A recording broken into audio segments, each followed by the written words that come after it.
Now I'm pleased to invite to the podium Professor Simon Sadler, who's the chair of the design department at UC Davis, and he will present the Athena Award for Early Career. Simon. Hi, thanks. I hope you can all hear me. I'm Simon Sadler, chair of the Department of Design at UC Davis, and it's my great pleasure to be introducing Dr. Katia Vega as a recipient of a Women in Tech Award. Katia is an assistant professor in our department, where she founded and directs the Interactive Organisms Lab. Previously, she was a postdoctoral associate at the MIT Media Lab, and she obtained her PhD and master's degree in computer science at the PUC Rio in Brazil. She was also a researcher in the Fine Arts Department at HKBU in Hong Kong.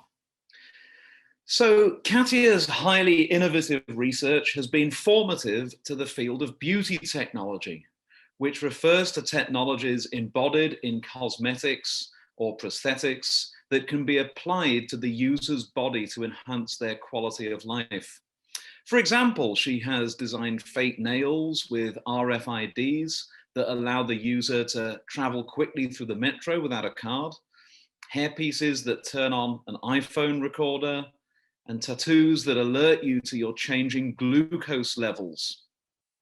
Numerous potential applications of her inventions exist in the fields of medicine, sports, and national security, and she is working fast to bring her ideas to fruition. The research places her students in design at the intersection of science, art, design, computation, and engineering, and at the intersection of international cooperation with other institutions of higher learning. As a dedicated Latina teacher, she's a particular inspiration to a lab made up entirely of women. As she puts it, she wants these projects to be made by women for women. Katia's work is well known through her book, Beauty Technology, Designing Seamless Interfaces for Wearable Computing. And her work has been featured by the BBC, by New Scientist, CNET, Wired, Mashable, Discovery, and CNN, among other venues. It's also received awards from South by Southwest, Ars Electronica, and Ubi Media, among others. So as I say, it's my great pleasure to be presenting Katia to you all now. Over to you, Katia. Thank you so much, Simon, for your kind words and this great introduction.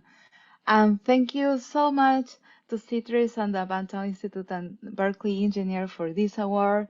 You cannot imagine how excited and delighted I am to receive this award, and also to share this thing with Professor Matlock and Warren, that they are inspiring women in STEM, that they are also receiving this award, the Athena Award, in other categories.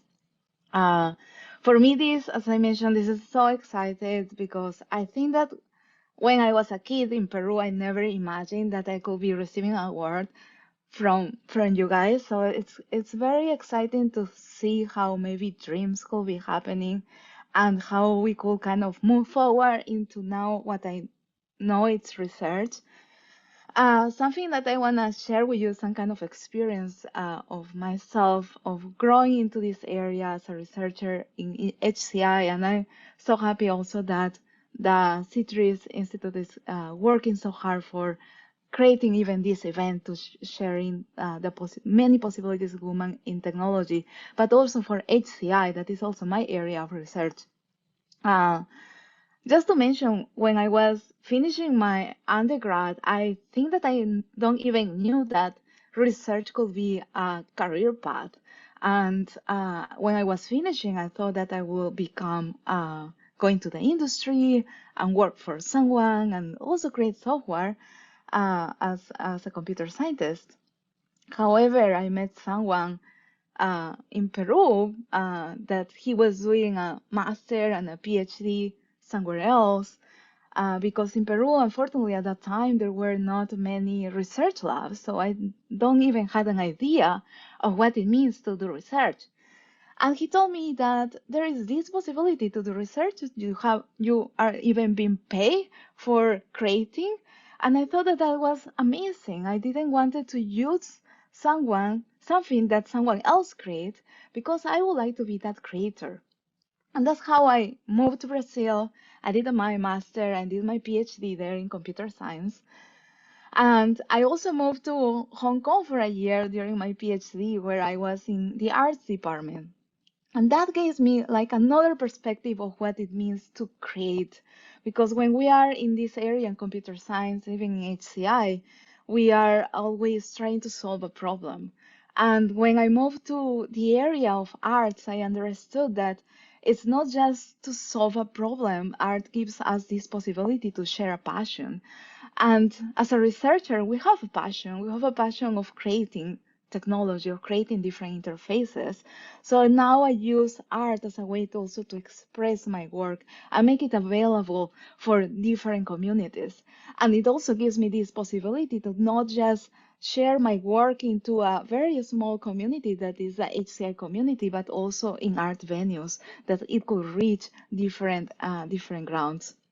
Uh, Also, I want to share a little bit about my story itself of creating, because I think that it was very different for human-computer interaction, because we are in CS, that it's an area dominated mainly for man, and I was going there and talking about cosmetics.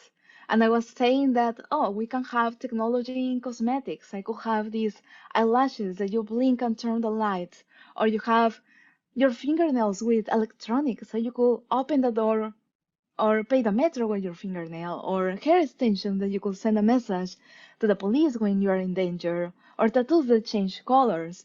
So these are maybe concepts that were not explored at the time, but also it opens new possibilities for creating technology. Uh, and also, I guess that most of us have like different stories to tell and how we overcome those stories. And you could think that we being in academia with all these PhDs and very highly educated people, we could also not be that close to maybe somehow some bias on what it means to create these kind of technologies.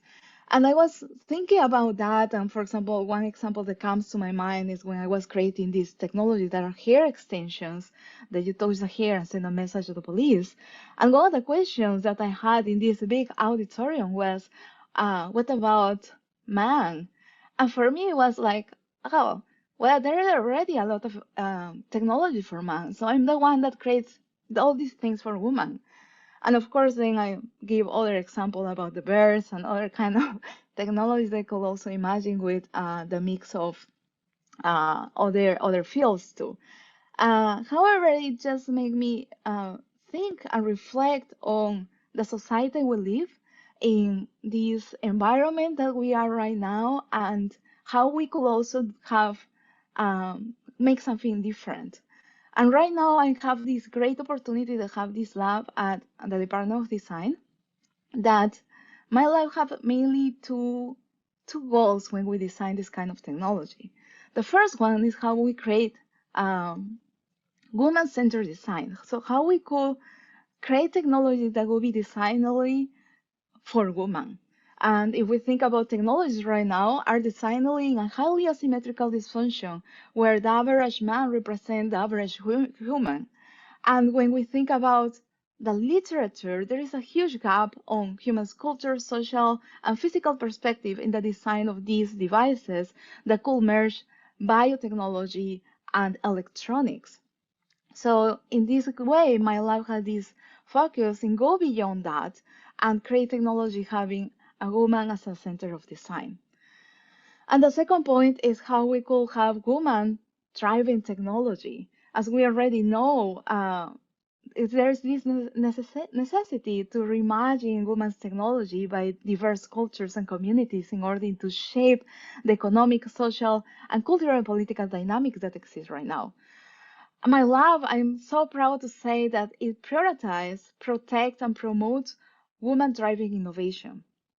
And with that, I will say that it goes beyond having diversity in this academic world. It's also thinking about having inclusion and equality to be also possible to have these kind of technologies. Giving this possibility to women to develop technology, it also raised new voices and generate engagement into computer science with attractive topics that also could be for women. And all these things, all this experience, I think it taught me mainly a few things.